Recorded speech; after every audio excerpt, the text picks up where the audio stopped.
Hey everyone, how's it going? My name is Ian Isaacs. I'm the head of global growth for the Founder Institute. Thank you so much for joining today.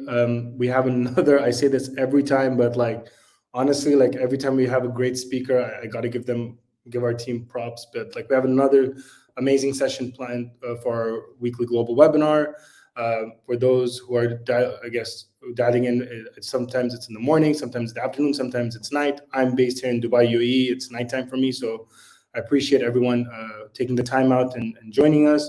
We'll get started here in about a quick minute. I just want to go over some housekeeping rules. Uh, First thing is that you can see there's a chat icon on the right hand side. Please use that to communicate with us. I see some people already putting in some information.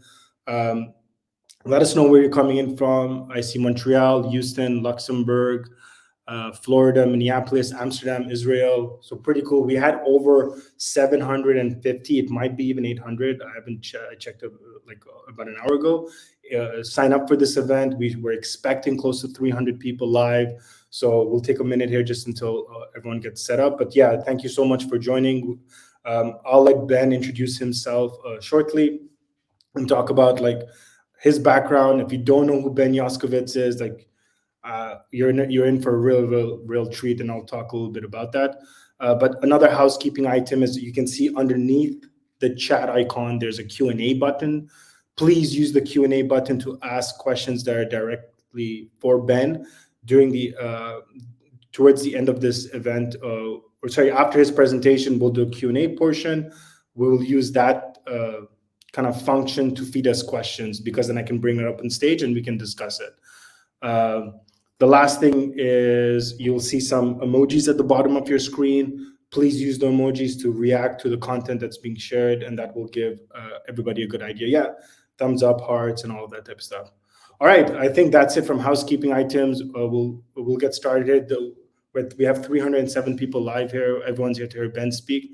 Before we kind of get things started, I want to give a little bit of a backstory or around Ben. So, like I said, my name is Ehan. I'm actually an FI graduate from the Toronto's 2016 chapter. So Ben was one of my mentors, right? I don't want to get into all the details, but I heard Ben speak, and I'm like really honored. Like he accepted this invitation, and like really thrilled, because he was one of those few mentors that actually changed the way I thought about business and about my startup idea. My startup idea at that time was like an ed tech platform, trying to link different courses, kind of like a Udemy, but for like locally, physically offered courses. So I was at FI working on this, grinding day in, day and night. I heard Ben speak. He gave a very inspiring talk. I'm like, I want to speak to this guy. Took me 7 emails to get in touch with him because he was traveling. And then finally, let me just share my screen so people can see it. He finally responded back with like, okay, call me at 1 p.m. And I was like, oh my God. Okay. So I dropped everything and I called him, and like we had this 15-minute call. This was November 5th, 2016. Yeah, I think I got this like, I don't know, time zones got messed up and stuff. I spoke to him, and literally in that 15 minutes, he changed everything in the way of how I operate. He's like, who's your customer, B2B or B2C? And I'm like, I think B2C. He's like, no, you're B2B. And then he's like, what's your value prop for B2B? And I was like, I went through a regular spiel. He's like, no, your value prop is that you will do marketing 10 times better than everyone else, and you'll follow the same Airbnb and Udemy model, because that's the way it works. Like, he got the idea straight away and stuff like that. So the reason I share that is because Ben's great at what he does. I really encourage you to like disconnect your phones and just dial in and listen to what he has to say for the next 15, 20 minutes, and then we'll go to questions. With that being said, I'm going to bring up Ben on stage. Hopefully he can talk a little bit about more on what he's been up to, and we'll kind of go from there. Hey, Ben. Hello, thank you. So I thank you for saying, by the way, that it took you 7 tries, not because I was ignoring you, but because I was, actually busy and traveling and doing things. So it's not like that trying to be just founders that are reaching out. So I appreciate that. No, I appreciate you taking the time. I guess before you start your presentation, let's do a quick poll, just to get a good flavor of the room. So everyone, I don't know, Ben, if you see the result, the poll, but like, yeah, for everyone, if you could just quickly add what exactly your biggest struggle is when it comes to finding a problem, that should give Ben a pretty good idea of who our audience is. Okay, I feel like it's a decent split, but you have quite a bit of people. If I go, okay, does that give you a good idea, Ben? I don't see the results. Oh, okay, sorry.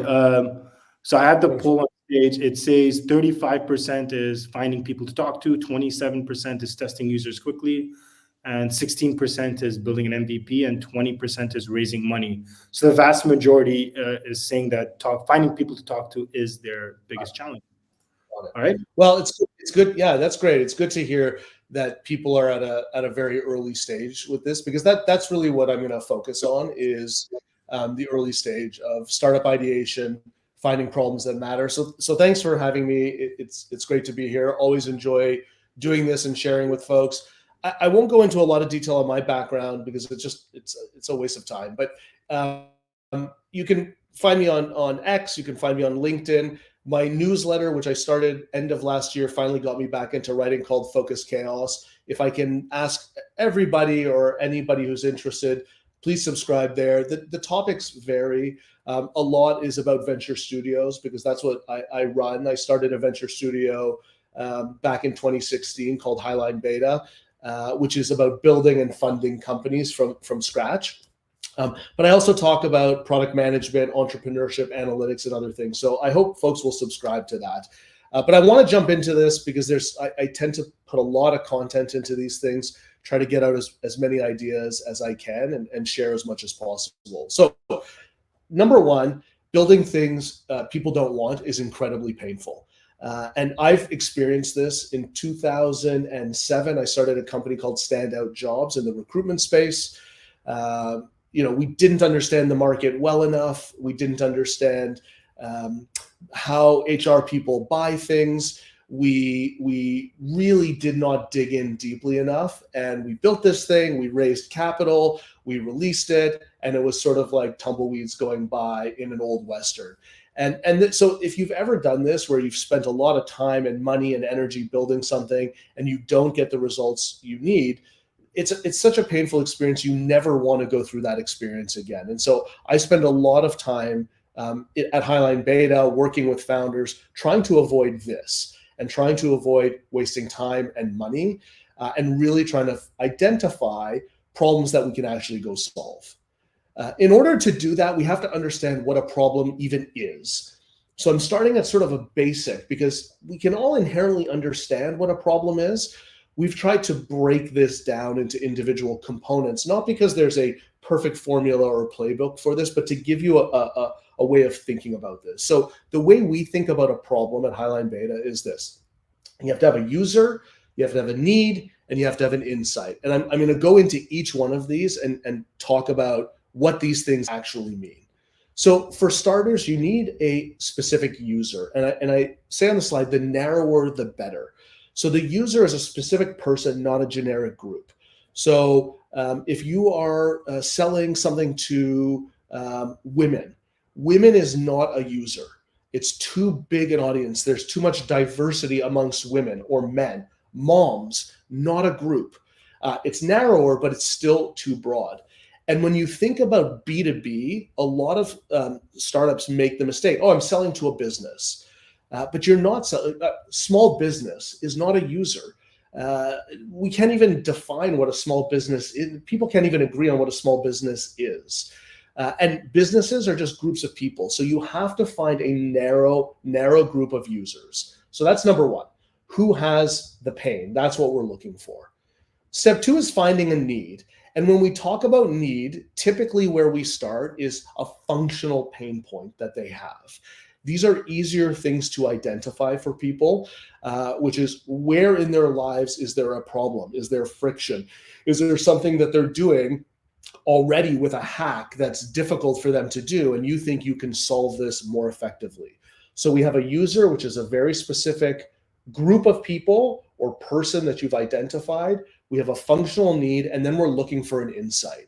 And an insight is somewhat difficult to define, but I think of this as the aha. An insight, if you actually uncover one through the research that you would be doing to find a problem, it actually can become a competitive advantage. You can build an entire business around some insight that you have identified that is not obvious. Insights are not obvious things that we all can Google and look up. Insights are things that you've really uncovered that are ahas, they're special, they're unique to the work that you're doing, and you can wrap your value proposition around that, your go-to-market around that, your pricing, the features that you build, all baked off of a single insight.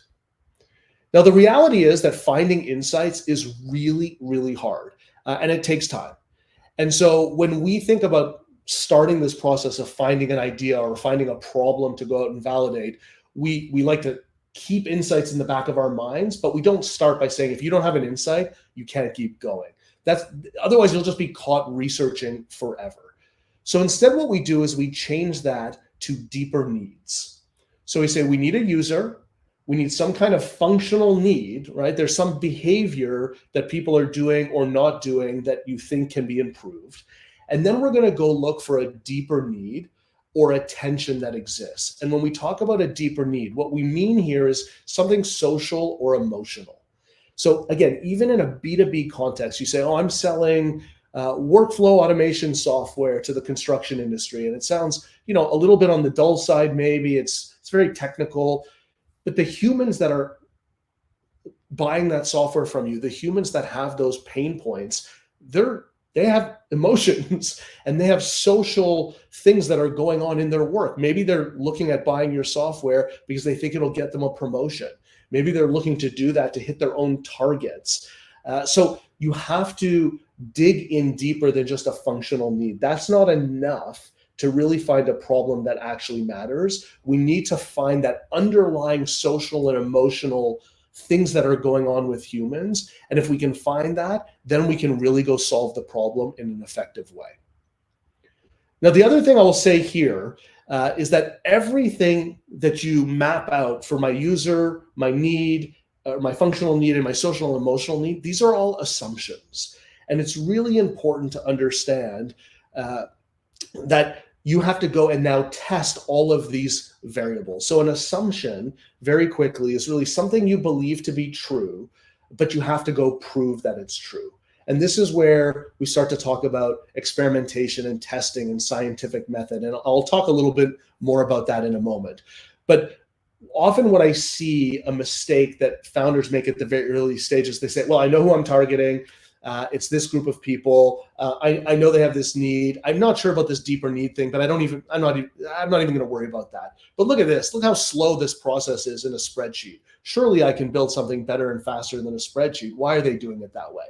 And all of that, everything I just said is an assumption. I don't know if it's actually true. I don't know why they're still using a spreadsheet. Maybe they're very happy with it. Maybe they're scared about switching to your AI-powered whatever it is. And so you have to really not lock these things in, but instead go and test them individually. All right, and so really what this comes down to is that your job is to find the truth. And so again, a lot of founders will not do the necessary digging and research to actually uncover what is going on. They might see something happening and say, oh, I can make that better, without really understanding why it's even being done that way. And so your job, again, I always think is just like a detective, just go and find the truth and dig and dig and dig until you can piece together, who are these people? What is their functional pain point? And why the heck is all of this going on in the first place? If you don't have that why, there's a good chance you're going to build something that maybe solves the functional problem, but doesn't get the kind of traction you need because you don't understand the other aspects of what's going on. And one thing I would warn you about is beware of universal truths. So a universal truth is, the way I think about this is it's basically something we all understand for the most part. So again, I mentioned standout jobs back in 2007, started this company in the recruitment space. The universal truth in recruitment is that hiring great people is hard. That is true whether you're one of the coolest, most exciting companies in the world. It's true whether you've just raised a lot of money. It's true if you're a boring or mediocre company. It's true for literally every company on the planet. Hiring great people is hard. That is what we would describe as a universal truth. And so when we were doing standout jobs, we saw that. We said, well, recruiting is hard. We're going to build a solution to fix that. But there's an enormous amount, there's an enormous number of gaps from a universal truth to coming up with a solution that solves a problem. You can't solve recruiting is hard. You have to dig much deeper than that. People should exercise more is a universal truth. We all understand that. Generally speaking, there are some people who exercise a ton, but generally speaking, people should exercise more. People should eat healthier. And yet, lots of people don't eat that healthy. Lots of people drink alcohol. Lots of people don't exercise. These are universal truths. So you say, I'm going to build a solution to help people exercise. And then you come up with a random solution to that. It's an app. It's a whatever it is. It's a new Peloton. It doesn't matter.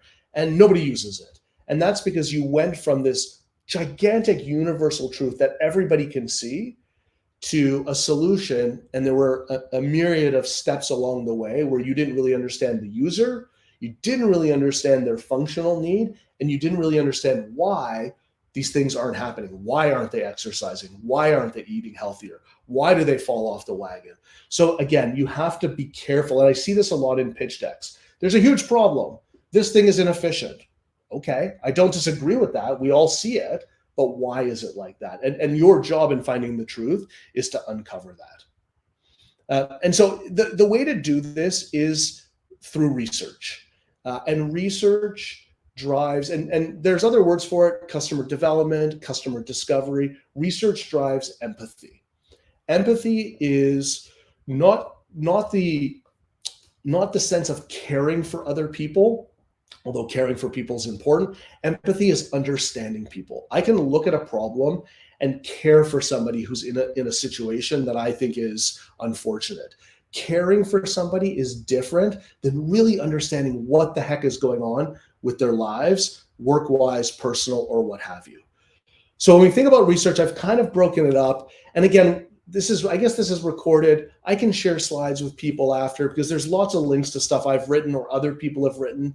Number one is you do have to get really good at finding people to talk to and talk to those people.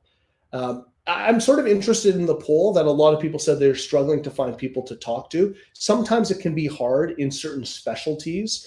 I'm looking for a very particular expert that runs a certain size, a dentist that runs a certain size dental clinic in the Southern United States. That might be hard to find, although I think you would just basically go on LinkedIn and hustle to find those folks. But number one is you have to get good at interviewing people.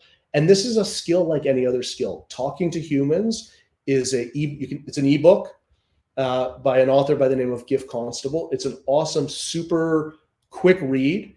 You just have to come up with a basic way of doing open-ended interviews without leading questions, and then start to collect that information from people and synthesize it into what might materialize into insights. Generally speaking, for me, if you have a new idea or a problem you're exploring, I always say try to talk to 10 people. And if in 10 people you hear no patterns, you have to reevaluate. Am I speaking to the right people? Maybe I was missing the mark on the things I'm talking to them about. But if you start to hear patterns amongst 10 people, you might be onto something and it warrants digging further. Maybe getting more precise with the people you interview or the questions that you're asking, or moving to what I think is often the next stage for me, which isn't rushing out and building a product. So we don't we don't talk to 10 people and then say, I know the answer, let's go. Because most of those interviews are what I would call problem interviews. We're just trying to understand a day in the life of this particular person. Where is the pain in their lives? We're not trying to sell them a solution. The next step is what I think of as stimulus, concepts, and prototypes. So this can be very low fidelity. You've heard of probably paper prototypes before. It could be even lower fidelity than that. It might be a card sort exercise that you're doing. It might be something that you're scribbling on a whiteboard with a potential customer. It's just stimulus is anything physical. Could be in a digital format, but something physical that people can interact with. In my experience, when you're interviewing somebody, on occasion, they can be guarded. in how they're communicating with you. As soon as you give them something to muck around with, a piece of paper, some sticky notes, a clickable prototype, they start to open up more. And now you're able to ask them interesting questions while they're mucking around with whatever it is that you've built. And built here doesn't mean coded. So anybody can do this. By the way, clickable prototypes can be done in PowerPoint or Google Slides. So you don't even need to be using anything more sophisticated than that. But this is that phase after I've interviewed some people. I say, okay, I'm hearing some things. I want to build some kind of stimulus or prototype or a concept test to start testing more specific hypotheses out of what I've heard in my initial sort of very open-ended problem interviews.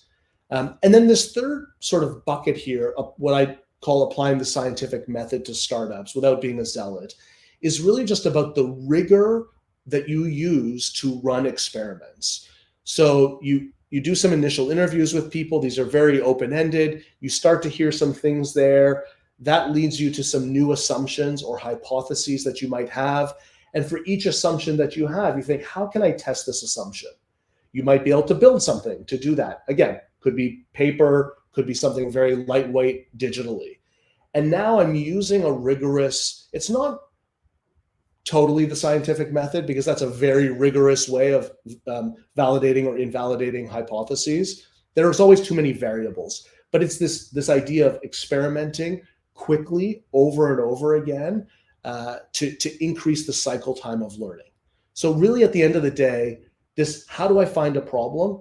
It's interviewing people. It's interviewing people with concepts. It's using prototypes and low fidelity tools that I can quickly put out there and try to drive as much learning as possible.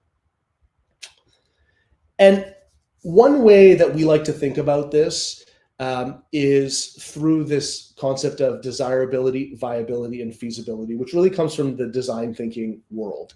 And we use this as a framework at Highline Beta all the time for identifying and assessing uncertainty. So, what are my assumptions? I have a list of these assumptions.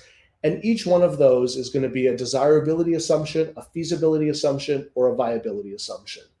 Most of the time, people love to rush to the feasibility stuff, which is, I just want to build something and put it in people's hands. And to be honest, sometimes that's what you have to do. You can't overanalyze things. But when we focus on feasibility too quickly, we often forget desirability, which is, do people actually want this thing? Do people actually care? And then sometimes we focus too much on viability, which is, does the business model make sense? So if you've ever done a business model, on a spreadsheet, and you've mapped out in 5 years, we're going to make $50 million, $100 million, we're going to be rich, it's going to be amazing. Usually at this stage, that's a complete waste of time because it's all fabricated, basically nonsense based on really, really unvalidated assumptions. It's not that I don't want to understand if the business can make money and has the potential of scaling, but at such an early stage, viability is usually not where we focus. So it's usually on the desirability side. Now, again, I don't want to focus only on desirability, because sometimes what happens is you find a problem that people have. You've identified a group of people that have a problem, you understand it, and you realize you can't actually build a business off of it. So although desirability takes the lead here, we are looking at feasibility and viability even at a very early stage. Feasibility, can we build it? Usually yes, but there might be legal or compliance or regulatory things that we have to understand. And then viability, do we think this thing can make any money? What might that look like? Can we test that before we actually go build something? Which you can do. There's lots of ways of testing somebody's willingness to pay before you even commit to building. So you look at all three of these at the same time with more of a focus on desirability up front. Now, I wanted to share this, and again, I did this interview with this entrepreneur. His name is Samir Dars, and Samir has this incredible story, and I won't go through all the details of the story, of course, but he built a company in the elder care space around incontinence, and then he exited that business. I think it was in about 2016. He worked for the acquirer for a couple of years. And then when he left the acquirer, he said, I want to go back into this space because I've learned even more about it and build another business in the age tech or elder care space. And he went and evaluated over 15 ideas through interviews, through market research. Again, DVF really applies, and he actually shared all of this in a Google spreadsheet. So anybody who wants, first of all, anybody interested in elder care, by all means, you click that link, or you can go to my newsletter and you can find it. But what's amazing about what Samir did for his first business is he lived in an elder care facility. So, that's taking empathy to a whole other level. I want to build something to help older people who live in a retirement home. Sure, like I know what a retirement home is, but this guy actually lived in one for a long amount of time so that he could learn very intimately from these people what the problems look like, from the nurses, from the care providers. And then when he built the solution and started prototyping something that people could use, he was getting instant feedback from people 24 hours a day. So this is going all in. It's not looking at a problem superficially and saying, I can see this problem is pretty obvious, I'm going to go and solve it. This guy lived inside of an elder care retirement facility, which blew me away. And then went and looked at 15 plus more ideas and it actually invalidated all of them before he went and invested in them. And that's taking a rigorous, really deep and thoughtful approach to validating a problem. A couple of other quick things I'll leave you with and then open it up for questions. I said this earlier, a narrow user, because I really believe you've got to find, that sweet spot of who really cares about this thing. Sometimes what that leads to is what people feel is a small market. I am completely a fan of that. And so I always suggest focus on a narrow market first. You may have heard of TAM, SAM, SOM, total addressable market, serviceable addressable market, serviceable attainable market. These are just ridiculous acronyms. But most of the time when founders are pitching, they're showing a gigantic TAM. Look at my TAM. It's billions and billions of dollars. It's usually like, I'll give you an example. So I want to build some kind of software to solve problems in B2B in marketing. And so someone will look up the MarTech, marketing technology industry, and they'll say, it's worth $30 billion. Therefore, that's my TAM, which is at scale, I can be worth $30 billion, which is absurd because I'm only solving a sliver of a problem in a gigantic industry or vertical.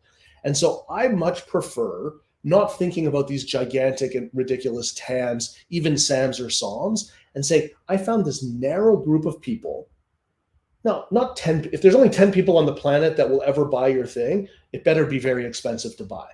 But a narrow market, a vertical that you can dominate and own is much more powerful than saying, I'm going to build something and conquer MarTech, which is just silly.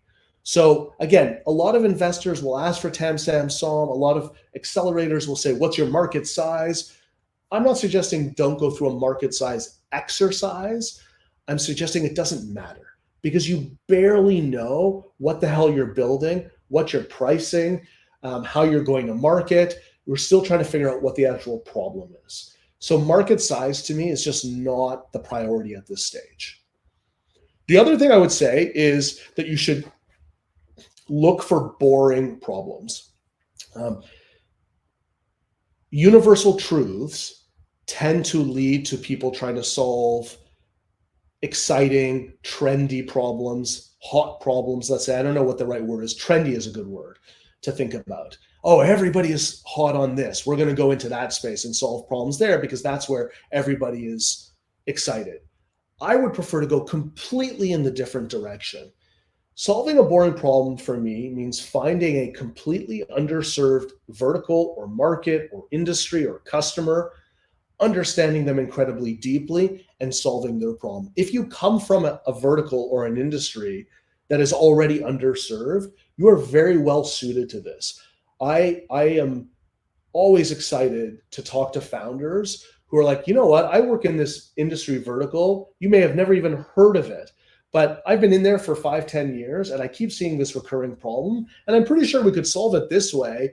And I already know 50 customers that would buy it from me. I'm like, That's a business. That's the business that I want to invest in, as opposed to the person who comes and says, I've got the latest, greatest thing for this industry where there's billions of dollars being flooded. Everybody can see the problems. Everybody is building companies in that space. And so look for boring problems, underserved, that might actually be solvable through easier technology as well, where you don't have to be on the crazy cutting edge of tech to solve a problem and create value. And then the last thing I'll share is this. So, while I'm suggesting doing a fairly significant amount of research and learning, to find a problem that matters before you commit to something, recognizing that if you build a startup and it works, it's probably 5 to 10 years of your life. So you better pick something you really care about. If it doesn't work, it could still be 3 to 5 years of your life. It can actually even be longer. I've worked on things for 2-3 years that have failed, and then it's not a waste of time, but it sure as hell feels like it. So you have to, while I'm saying do all this research, you have to move insanely fast. And this is the two things I would say. Cycle time is the frequency by which you build, measure, learn, which is a key concept of lean startup. The more you go through this cycle of build, by the way, could be an interview, right? I measure, I learn. It could be a prototype. I measure, I learn. Eventually, it could be an MVP. I measure, I learn. The more frequently you go through this, the more learning you end up with. And that helps you reduce uncertainty and risk. The more learning, the higher the chance of winning. It's just as simple as that. Everything you're doing here is an exercise in learning. And that doesn't necessarily change that much as your business scales. Of course, there's sort of more execution because you're finally figuring things out that work. Which channels work, which types of customers work, my pricing. And then it does shift into execution, but we never lose our enthusiasm or rigor for learning, because the frequency of learning is actually the thing that unlocks the answers to win. It unlocks the insights, it unlocks the pivots that we should take. And so just think about, I got to do a lot of research. I got to really understand what the hell I'm getting myself into, but I got to do it super fast. And I'll stop there. I'll stop sharing, and I thank everybody for listening. And I hope that was helpful. Please check out Focus Chaos, and we'll open it up to questions. And thanks so much. That was every time we do these sessions.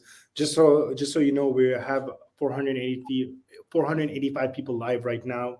We were at about 512. So a lot of people logged on, and we got a ridiculous amount of questions. So so folks, on the Q&A button, you can click the upvote button, and it will help me prioritize the questions. So I'm going to bring up the first one. This is by Nitin from Fair Oaks, United States. He's asking, if you have a passion for helping people who are struggling with things similar to yourselves, how do you do your core market research and narrow down the problem you want to solve? I know your last couple of slides, you talked about, finding boring areas and like really, really getting specific with your ICP. But is there anything for the audience apart from the framework, or is there another framework you want to suggest on like how can they really go and dive deep into this? I have one suggestion, but I'll say it after your response. Yeah, I think there's a certain advantage to solving your own pain point. You'll see a lot of folks will say, go out there and build a company around your own pain point. And I think that there's an advantage to that, which is I already understand the pain, but I definitely want to validate with others that they share a similar pain. And so my only suggestion there is give yourself the time to take a step back from what you think the answer is, and be open-ended with how you engage those people who you might believe have a similar problem to you, but be open-ended. Don't lead them to say, you have this problem, right? And they're like, yeah, okay, I guess this guy wants me to say I have this problem, so yes. And then you feel vindicated in your own sense of the problem or your own assumption. So I like the idea of going and scratching your own itch, but I also want to get as much genuine feedback from people. You may also be able to, do like more quantitative-ish testing, build a landing page with a value prop that you think would resonate, drive some traffic to that, see how that converts. But you're not just looking at the conversion data, you also want to collect emails so you can talk to people. So there's ways you might move to solution testing without actually testing a solution. Great. The only thing I would add to that is it's a good exercise to do. Is like some folks like this, some people don't, but I think it's a good exercise, at least mentally, or to do with your team, is trying to do positioning statements. April Dunford, who's another mentor at FI that Ben also knows, she has some great templates available online. Go look her up. And like just thinking about how do I fit my company in this one small sentence is very, very tough. But it helps you define your ideal customer or your ideal prospect pretty well. So I've always gone back to that. I'm like, okay, what would April or Ben do, and how would they define this part of the idea? Yeah, for sure, 100%. All right, so I like this question from Pooja. When it comes to problems that matter, so when it comes to solving problems, do you suggest to focus on one functional need, and how do you define such a need? Does it have to be quantified? So you talked a little bit about this in the previous question, but maybe let's dive a bit deeper, especially considering this is early stage companies and early stage founders. They're really going after that one feature, one product type of thinking, or that very lean MVP. So how would you encourage them to think about needs and features and all that type of stuff? Yeah, what I would say, the short answer is, ideally you do find one functional need, but you might not necessarily know what it is at the very beginning. And so again, you would go in and say, I'm interested in solving problems for this vertical or industry with these specific group of people. So I'm going to ask them more broadly about a range of problems or challenges they have. I always like to think about a day in the life of my potential customer and where are things difficult for them. So there may be multiple functional needs in there. And then you do have to do a little bit of a prioritization exercise on that. So that can be done in a few different ways, right? You could put a few different concepts in front of somebody with different value props that address different functional needs, and just see which one they engage with more, or which one they're like, yeah, this problem I want to learn. What did you mean about this, Pooja?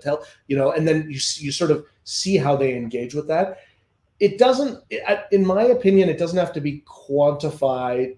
I think in the sense of how you're asking the question, like, do I have to run a survey of 1,000 people with a statistically significant amount that tell me this problem matters more than this problem and this problem? I don't think you have to get to that level, because at the end of the day, we're just trying to have enough conviction to move to the next step, which would be increasing the fidelity of the test that I'm doing before I decide what my MVP looks like. When I get to my MVP, ideally it is solving a very specific problem, and it's very clear to the user that it's solving that problem. Because if it looks like it's kind of solving 3, 4, 5 problems, it's just hard to get traction, because people don't know if it's actually for them or not. Yeah, I think that's sound advice. I really like this question. I think, what is a boring problem? Can you give an example? So Joe from Bidia Palestine, hope you're safe, Joe, as well, is asking what is a boring problem? And I think you kind of had one slide about it, but I think it's worth diving a bit deeper into, because I think a lot of people are thinking AI and fancy and I gotta go crazy. And I'm like you. I love boring problems. I like things that solve complex stuff, which is super simple. I'll give you some examples. And by the way, I have no issue with AI solving a boring problem. Leading with AI is part of the issue. So if I look at Highline Beta's portfolio, let me just pull it up right now. So we have a company in our portfolio called Build Captive. And what Build Captive does is it makes it possible for small and medium-sized construction firms to insure themselves through what's called a captive. It's a somewhat complicated concept, but big companies often are their own insurance. They provide their own insurance because they have the capital. Insurance, typically pretty boring. Construction insurance, even more boring. And captives, even more boring than that. So to me, that's a good example. Often things we find, by the way, I call it a boring problem, not because I actually think it's boring. I think it's super exciting. anything in operations, a lot of stuff in supply chain, boring, a lot of verticals that get ignored. Lots of people are like fintech, or this thing, right? But there's a lot of verticals and industries that I think are underserved. That's one example that pops into my mind. We have another company called Moselle in our portfolio, so I'll just use them as an example. And they provide, again, mostly small merchants, often focused on e-commerce, with the ability to do auto replenishment and auto buying of the inventory that they need. Like buying the t-shirts that I need to print to sell to you guys online is boring, right? Because the cool thing is the t-shirt and how to sell it and the marketing and the go-to-market and how it gets made is boring until it's not boring, because you can help these companies save millions of dollars or make millions of dollars. So those are examples to me. Again, especially industries that are maybe underserved as well. Now, those sometimes are slower to adopt technology. So if you don't understand the industry or the vertical and you think, oh, that's a big space, I'm going to go crush it with some cool AI thing, you're probably going to lose. So each of your responses, like people just need to be taking so many crazy notes. All right, let's. I'm trying to burn through this as much as possible. Sure. So we can Yeah. time for Rapid fire. Yeah. I don't know how you'll rapid fire through. So Luke from NYC is asking this question. The reason I'm bringing this up is it was the most upvoted, and there's a lot of people asking about competition. Right. And I think, can you just talk briefly about like, hey, you're working on this idea, and then you find out like a big player like Apple or Microsoft is going to release the competition. Like, do you drop the idea? Like, how do you kind of like process that information of like, oh wow, another person's doing this? Like, and I think it goes into what you were talking about with boring and defining the ICP, but I'll let you dive deeper. Yeah. So here's the thing. It's a great question. But here's what I learned. If you have an idea, I 100% guarantee you there are at least 1,000 other people with that same idea, of which probably 200 of them are working on it. There are barely any ideas left. So that's another way of sort of thinking about this, right? But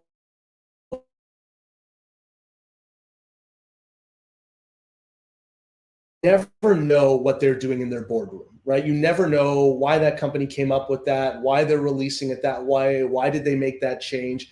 You have to rely on your own research and your own validation work and trust that. That's why trying to get to an insight becomes so important, because if what you're rooted in, if your whole business is rooted in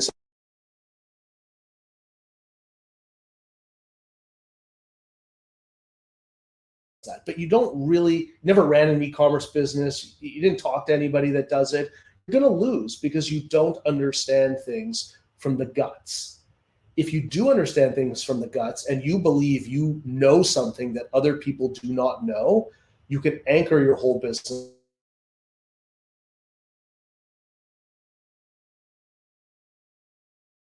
Although I'm human, which means it scares me. I back off sometimes when I see it. Hey Ben, you're chopping. You're coming in and out, and you're back.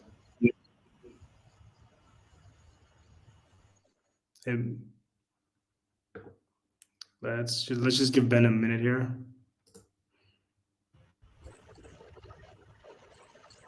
All right. Hey Ben, you back?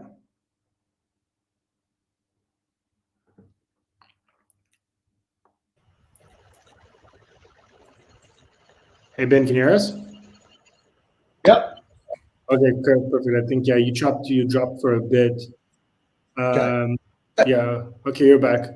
So do you just want to quickly summarize like around competition? So you talked about there's a lot of people already doing it, so you're not unique, and you said dive in and uncover that insight. Maybe anything else you want to add to it? Yeah, and you have to believe that you know something that other people don't know. I think there's ways of slicing competition as well. So you might go after a different ICP or a different vertical, but focus less on you have to know what the competition is doing, but you don't know why they're doing it. So focus less on that and focus on your own process. 100%. The biggest example I give people is think of the world of CRMs. Ridiculous amount of CRM tools still getting, and more CRMs are being launched. Why? Because there's CRMs for store owners, there's CRMs for sales teams in this vertical. Like, it's all one product, but it's just different verticals and audiences. So that's always a good thing to come back to. Ben, so again, a lot of people are asking this is like, what do you do when people are trying to steal your idea? And why? Because again, user interview and user feedback is so critical, and you're going to be sharing stuff. And I think it's worth talking about this from an expert. Yeah, I get it. I get this feeling. Generally, in my experience, generally in my experience, this does not happen very often. I'm not going to suggest it does not happen, but it happens very rarely because most people have a million of their own ideas, and most people have a bias towards their own stuff. Like, most people think their ideas are better than everybody else's. So to me, I would worry less about this. And again, focus more on how well are you going through the process of actually validating something, which you're not necessarily going to share if you're interviewing somebody, or you're not necessarily going to share if you're pitching somebody, or talking to a potential partner that could be a competitor. So to me, how you go through the exercise of validating something and the rigor you put behind it is the secret sauce. It's not the idea itself. That should be a big quote from every VC. It's like, it's not about the idea, it's about the rigor. All right, let me bring up this one, which you talked about universal truths, and we have like a few questions here. Maybe do you want to dive a bit deeper into it, because people are like, hey, how should I even pitch it? How do I uncover it? And like, what makes it? Great. This is a great question. So I think communicating a universal truth in a pitch deck is totally fine. And I see that a lot, right? Which is almost like use sustainability as an example, right? The world is getting warmer. Some of you may actually disagree, but let's just assume for a moment, like, you put in a pitch deck, like, the world is getting warmer. There's too much trash, like things that most people would just generally agree with. So if you're doing a pitch deck to set the framing of something, that's totally fine. But it's like, you can't say to me, we have too much garbage, and my answer is this, without like connecting some dots there. Like, do you understand how recycling actually works? Do you understand where the waste really goes? Do you understand who pays for recycled material? Right? So if you just tell me like, there's too much garbage, ta-da, I have a magical solution, and then you throw AI and machine learning and robots and whatever, trendy thing, we're disconnected. So you can start with a universal truth to set the stage, but then what I would be looking for, especially at an early stage, is like, can you dig in? And I'm like, oh, that's an interesting problem that if we solve that, it could have an impact on the universal truth. So that's how I would look at it in a pitch deck when I'm telling a story. Yeah, so John, our founder, talks a lot about the narrative around a pitch deck. So I think universal truths would would be right at the top of that, which is like, okay, like, what's the background information around it? So I'll just bring this up from Alejandro. He's talking about jobs to be done methodology and like similar things. I think it's worthwhile, like, in terms of talking about frameworks, and like, again, for early stage people, we talked about viability, feasibility, and desirability as a framework. We've talked about jobs to be done. Any other things that you'd like to mention or help the founder? Yeah, I like jobs to be done as a way of understand. So jobs to be done at a very high level says that people hire things to do a job for them, right? So I hire the water to hydrate me. I hire the computer to allow me to communicate with people, whatever the case may be. I like that framing, particularly for functional needs. It can help with unlocking emotional and social needs. I think about these frameworks not as a insanely rigorous methodology that you must follow, because if If you go and you use lean startup or anything else and say, well, I did the steps, did I win? You probably did not win. Because there's always at this stage a qualitative component to it. There's always a gut and instinct component to it. And jobs to be done, I like it as a way of thinking about problems. Like, why are people, particularly around the things they're already using, we call them hacks. Like, if I found a problem and it's painful enough, people are trying to solve it, i.e. like I'm trying to solve, the customer is doing something. If they're not trying to solve the problem, then they didn't hire anything to do the job. So maybe it's not really a problem. So if there is a painful problem, and then you're like, but why are you doing it like that? That's like 40 steps. That seems unnecessary. That looks really painful. That's the jobs to be done mentality that I like applying. But none of these frameworks, in my opinion, do you follow religiously to the T and expect to win, because that's not how companies are built.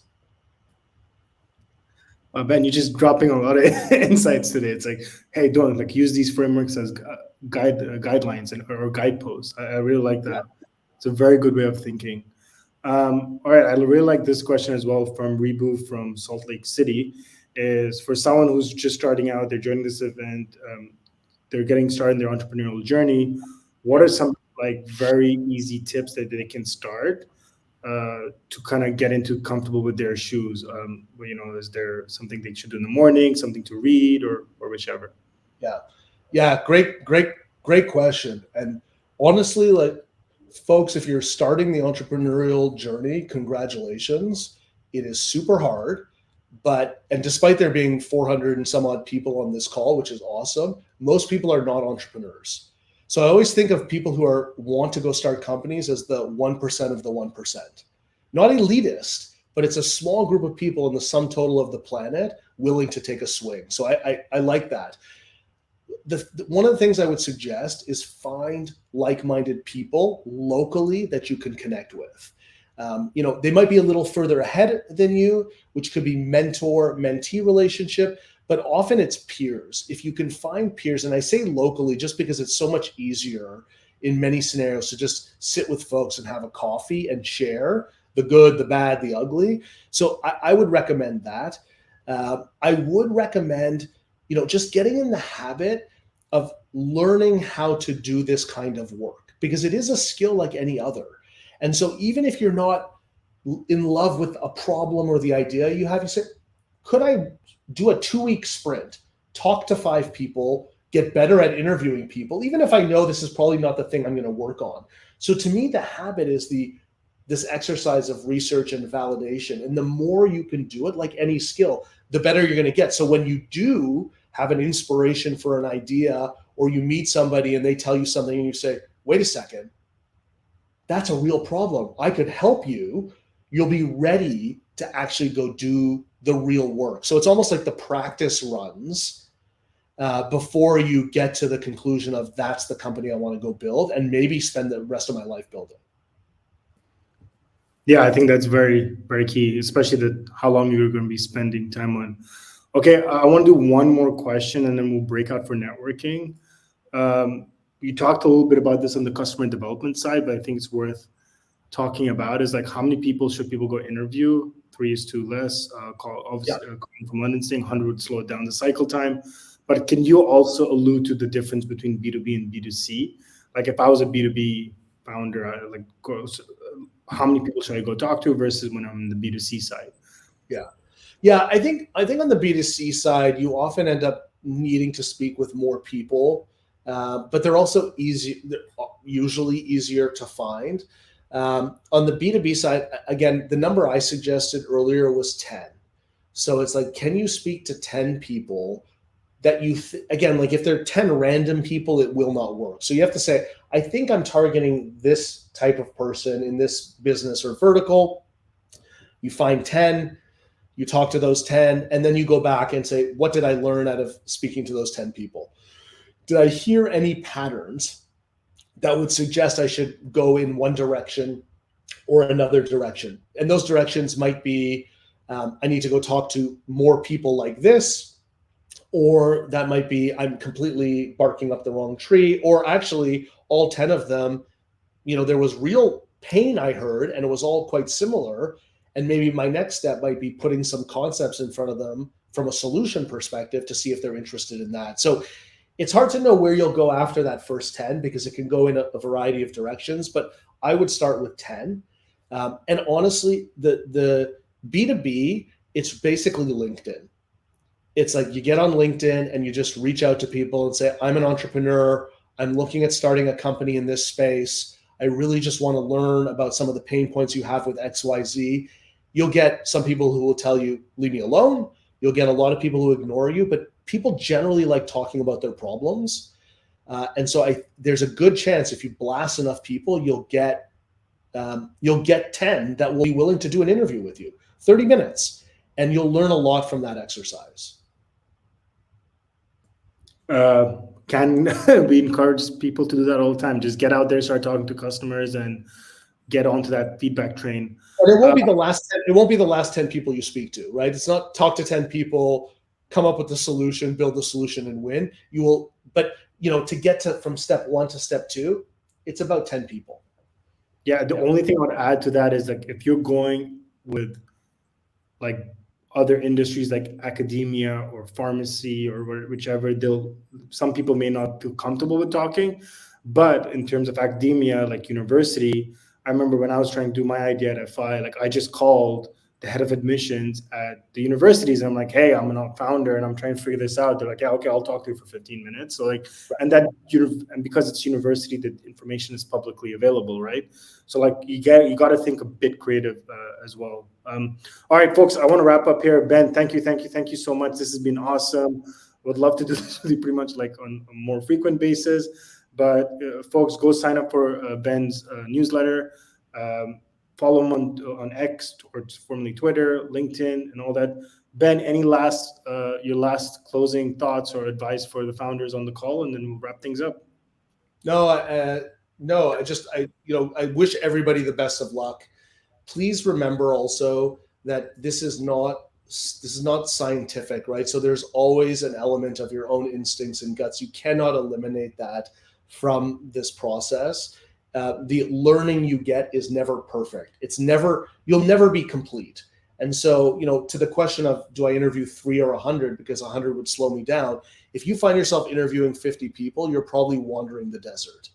So just realize, like, at some point you have to make a leap. And if the leap is not expensive or time consuming, that next experiment to try to get a new type of learning, do that as opposed to saying, I didn't hear what I want, or move to something else. But don't get caught in that analysis paralysis or trying to follow these methodologies to a T, because you will literally wander the desert forever, and almost become an expert at invalidating, and not, which is great to have that rigor, but not somebody who's actually going to take the leap to the next step, because this is not perfect. It's not perfect data the whole way. You got to take some bets. I feel like a lot of this stuff has to go on T-shirts or on plaques around the office. But I'll start a flag shop. I'll do that. No problem. All right, Ben, thanks so much. Folks, we're going to end the session now. You'll be transported into this virtual lounge. There's some tables. Go speak to each other. That's where the value is on events like this. Talk about what you've learned. We'll have some members of the FI team also on some of these tables. But yeah, we'll wrap up. Thank you so much. Ben, I'll let you as well. I'm going to end the session right here. All right, thanks, everyone. Thanks, everybody.